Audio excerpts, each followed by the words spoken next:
ರಾಜ್ಯದಲ್ಲಿ ತೀವ್ರ ಬರ ಆವರಿಸಿದ್ದು ಪರಿಸ್ಥಿತಿಯನ್ನ ಎದುರಿಸೋದಕ್ಕೆ ಸರ್ಕಾರ ಸಜ್ಜಾಗಿದೆ. ಇವತ್ತು ದೆಹಲಿಗೆ ಹಾರಿರೋ ಸಿಎಂ ರಾಜ್ಯದ ಸಂಸದರ ಜೊತೆ ಸಭೆ ನಡೆಸ್ತಾ ಇದ್ದಾರೆ.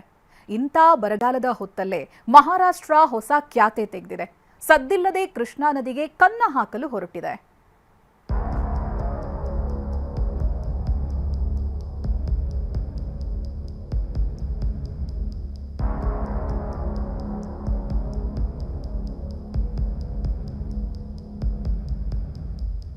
ಬೋರ್ ಕರೆಯಬೇಕಿದ್ದ ನದಿಗಳು ಖಾಲಿಯಾಗಿವೆ.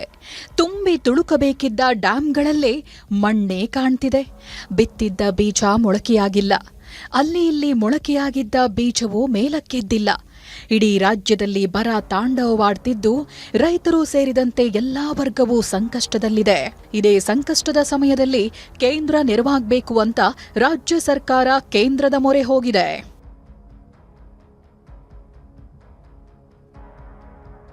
ರಾಜ್ಯದಲ್ಲಿ ತೀವ್ರ ಬರ, ದೆಹಲಿಯಲ್ಲಿ ಸಂಸದರ ಸಭೆ. ಬರ ಪರಿಹಾರ ಸಂಬಂಧ ಸಂಸದರ ಜೊತೆ ಸಿಎಂ ಚರ್ಚೆ.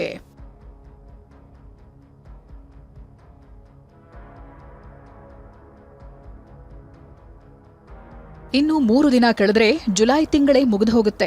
ಇಷ್ಟಾದ್ರೂ ರಾಜ್ಯದಲ್ಲಿ ಮುಂಗಾರು ಅಬ್ಬರಿಸಲೇ ಇಲ್ಲ. ರಾಜ್ಯದ ಬಹುತೇಕ ತಾಲೂಕುಗಳಲ್ಲಿ ಬರ ಆವರಿಸಿದ್ದು ಇಂಥ ಹೊತ್ತಲ್ಲಿ ಕೇಂದ್ರ ಸರ್ಕಾರದ ನೆರವು ಅತ್ಯಗತ್ಯ. ಹೀಗಾಗಿ ಸಿಎಂ ಡಿಕೆ ಶಿವಕುಮಾರ್ ಇಂದು ದೆಹಲಿಯಲ್ಲಿ ರಾಜ್ಯದ ಸಂಸದರ ಜೊತೆ ಸಭೆ ನಡೆಸಿದ್ರು. ಕರ್ನಾಟಕ ಭವನದಲ್ಲಿ ಸಂಜೆ ಸಭೆ ಆಯೋಜನೆಯಾಗಿತ್ತು. ದೆಹಲಿಗೆ ತೆರಳೋ ಮುನ್ನ ಮಾತನಾಡಿದ ಸಚಿವ ಮುನಿಯಪ್ಪ, 60 ವರ್ಷದ ಇತಿಹಾಸದಲ್ಲೇ ಇಂಥ ಬರ ನೋಡಿಲ್ಲ. ಕೇಂದ್ರ ಸರ್ಕಾರ ನೆರವಿಗೆ ಬರಬೇಕು ಅಂತ ಆಗ್ರಹಿಸಿದ್ರು. ರಾಜ್ಯದಲ್ಲಿ ಮಳೆ ಸರಿಯಾಗಿ ಆಗಲಿಲ್ಲ. ಬಹುತೇಕ 60 ವರ್ಷದ ಇತಿಹಾಸ ನೋಡಿದ್ರೆ ಇಂಥ ಭೀಕರವಾದಂಥ ಬರಗಾಲವನ್ನು ನಾವು ಕಾಣಲಿಲ್ಲ. ಇಂತಹ ಪರಿಸ್ಥಿತಿ ಆದಾಗ ಕೇಂದ್ರದಲ್ಲಿರುವ ಕೇಂದ್ರ ಸರ್ಕಾರ, ಯಾವುದೇ ಪಕ್ಷ ಇರಬಹುದು, ಅವರು ರಾಜ್ಯಗಳನ್ನು ಆ ಕಷ್ಟದಲ್ಲಿ ಭಾಗವಹಿಸಿ ಅವರಿಗೆ ರಕ್ಷಣೆ ಕೊಟ್ಟು ಧನಸಹಾಯವನ್ನು ಕೊಡೋದು, ಇದು ವಾಸ್ತವಾಂಶ ನಡ್ಕೊಂಬಂದಿರೋದು, ಅವಶ್ಯಕತೆ ಕೂಡ ಇರೋದು. ಬರದ ನಡುವೆ ಮಹಾರಾಷ್ಟ್ರದಿಂದ ಹೊಸ ಬರೆ. ಕರ್ನಾಟಕದ ಅನುಮತಿ ಕೇಳದೆ ರಾಧಾಕೃಷ್ಣ ಯೋಜನೆ ಘೋಷಣೆ. ರಾಜ್ಯದಲ್ಲಿ ಸದ್ಯ ತುಂಬಿ ಹರಿಯುತ್ತಿರೋ ಏಕೈಕ ನದಿ ಅಂದ್ರೆ ಅದು ಕೃಷ್ಣಾ. ಉತ್ತರ ಕರ್ನಾಟಕ ಜಿಲ್ಲೆಗಳಿಗೆ ಕೃಷ್ಣಾ ನೀರು ಆಸರೆಯಾಗಿದೆ. ಆದರೆ ಇದೇ ಅಂತಾರಾಜ್ಯ ನದಿ ನೀರಿಗೆ ಕನ್ನ ಹಾಕಲು ಮಹಾರಾಷ್ಟ್ರ ಮುಂದಾಗಿದೆ. ರಾಧಾಕೃಷ್ಣ ಅಂತ ಮಹಾರಾಷ್ಟ್ರ ಸಿಎಂ ಫಡ್ನವೀಸ್ ಹೊಸ ಯೋಜನೆ ಘೋಷಣೆ ಮಾಡಿದ್ದಾರೆ. ಕೃಷ್ಣಾ ನದಿ ನೀರು ಬಳಸಿ ರಾಧಾಕೃಷ್ಣ ನೀರಾವರಿ ಯೋಜನೆ ಮಾಡಲು ಮಹಾರಾಷ್ಟ್ರ ಸಿದ್ಧತೆ ನಡೆಸಿದೆ. ಕೃಷ್ಣಾ ನೀರನ್ನ ಕೊಲ್ಲಾಪುರ ಜಿಲ್ಲೆ ಶಿರೋಳಾ ತಾಲೂಕಿನ ಇಚಲಕರಂಜಿ ನಗರಕ್ಕೆ ಕೊಂಡೊಯ್ಯಲಾಗುತ್ತೆ. ಬರೋಬ್ಬರಿ 4 ಟಿಎಂಸಿ ನೀರನ್ನ ಇದಕ್ಕಾಗಿ ಬಳಕೆ ಮಾಡಿಕೊಳ್ಳಲಾಗುತ್ತೆ. ವಿಷಯ ಅಂದ್ರೆ ಕರ್ನಾಟಕದ ಗಡಿಭಾಗದಿಂದಲೇ ಯೋಜನೆಗೆ ನೀರು ಬಳಕೆ ಮಾಡಿಕೊಳ್ಳಲಾಗುತ್ತೆ.